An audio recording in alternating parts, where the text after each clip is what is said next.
آج سے کوئی 10 سال پہلے ناسا کے سائنٹسٹ نے ڈسکور کیا تھا کہ اسپیس میں لارج اماؤنٹ آف واٹر ہے، جس کو انہوں نے اوشن ان اسپیس کا نام دیا تھا، جو کہ 12 بلین ایئرز پرانا ہے اور 140 trillion Times larger than earths ocean.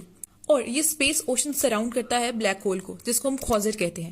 اب بلیک ہول کیا ہوتے ہیں؟ بلیک ہول کچھ ایسے آبجیکٹس ہوتے ہیں اسپیس میں جن میں گریویٹیشنل فورس اتنی زیادہ ہوتی ہے کہ وہ لائٹ کو بھی اسکیپ نہیں کرنے دیتے۔ اب کیونکہ وہ لائٹ کو پوری طریقے سے اپنے اندر ابزرو کر کے رکھتے ہیں، جس کی وجہ سے وہ پورے بلیک اپیئر ہوتے ہیں اور اس وجہ سے ان کو بلیک ہول کہا جاتا ہے۔ سورہ ہود کی آیت نمبر 7 میں اللہ تعالیٰ فرماتے ہیں، اور وہی تو ہے جس نے آسمان اور زمین کو 6 دن میں بنایا اور اس وقت اس کا عرش پانی پر تھا۔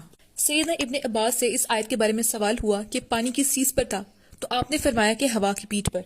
ایک حدیث میں ہے کہ زمین و آسمان کی پیدائش سے 50,000 سال پہلے اللہ تعالیٰ نے مخلوقات کی تقدیر لکھی تو اللہ کا عرش پانی پر تھا۔ سورہ فرقان کی آیت نمبر 48 میں اللہ تعالیٰ فرماتے ہیں، اور وہی ہے جو ہواؤں کو بھیجتا ہے اپنی رحمت کے آگے بشارت بنا کر، اور ہم نے آسمان سے پاک پانی اتارا۔ اب اس آیت میں ایک لفظ ہے سماوات، جو کہ ریفر کرتا ہے یونیورس کو، یعنی سولر سسٹم کو۔ سورہ الزخرف کی آیت نمبر 11 میں اللہ تعالیٰ فرماتے ہیں، اور جس نے ایک اندازے کے ساتھ آسمان سے پانی نازل کیا اور ہم نے اس سے شہر مردہ کو زندہ کیا، اور اسی طرح تم زمین سے نکالے جاؤ گے۔ اب یہاں پر اہم بات یہ ہے کہ پانی ہماری ارتھ کا حصہ نہیں ہے، یہ سولر سسٹم سے آیا ہے۔ یعنی جب ہماری ارتھ بنی تھی تب بہت زیادہ ایسٹرائڈز یا کومیٹس نے ارتھ کو ہٹ کیا تھا، جس کی وجہ سے پانی ارتھ میں آیا تھا۔